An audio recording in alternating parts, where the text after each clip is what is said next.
Hello, everyone. My name is Anthony Toto.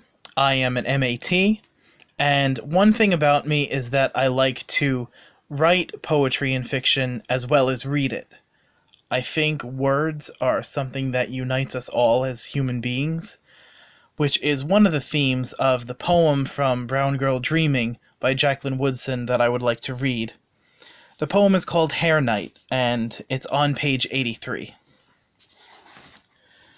Saturday night smells of biscuits and burning hair. Supper done, and my grandmother has transformed the kitchen into a beauty shop. Laid across the table is the hot comb, Dixie peach hair grease, horsehair brush, parting stick, and one girl at a time. Jackie first, my sister says. Our freshly washed hair damp and spiraling over toweled shoulders and pale cotton nightgowns. She opens her book to the marked page, curls up in a chair pulled close to the wood-burning stove, bowl of peanuts in her lap. The words in her books are so small, I have to squint to see the letters. Hans Brinker, or the Silver Skates, The House at Pooh Corner, Swiss Family Robinson.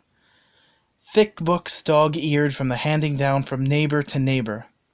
My sister handles them gently, marks the pages with torn brown pieces of paper bag, wipes her hands before going beyond the hardbound covers. Read to me, I say, my eyes and scalp already stinging from the tug of the brush through my hair. And while my grandmother sets the hot comb on the flame, it heats it just enough to pull my tight curls straighter. My sister's voice wafts over the kitchen, past the smell of hair and oil and flame, settles like a hand on my shoulder and holds me there. I want silver skates like Hans, a place on the desert island. I have never seen the ocean, but this too I can imagine. Blue water pouring over red dirt. As my sister reads, the pictures begin forming as though someone has turned on a television, lowered the sound, pulled it up close. Grainy black and white pictures come slowly at me, deep, infinite, remembered.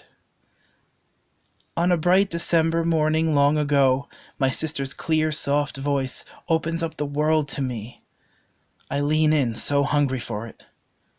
Hold still now, my grandmother warns, so I sit on my hands to keep my mind off my hurting head and my whole body still. But the rest of me is already leaving.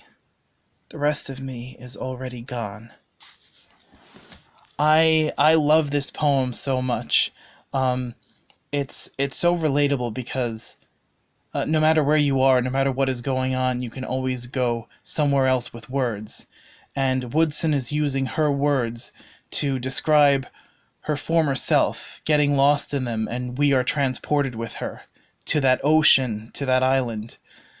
In the larger part of the book, you have a lot of places being explored. You have Jackie's home in Ohio, you have Jackie's grandparents' home in South Carolina, and her mother, and she is caught between all of these places, but she seeks refuge in the places she's never seen.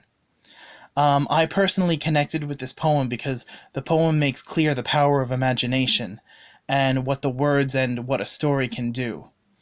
I love this poem for its imagery, how we go to the island, but then when her grandmother interrupts, it's a nod to life, constantly floating from imagination and then back to reality.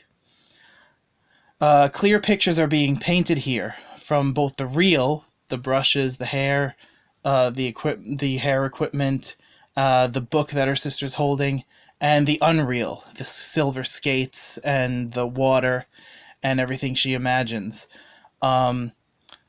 This poem is an amazing poem for its imagery, for its themes, and I just love what the poem does.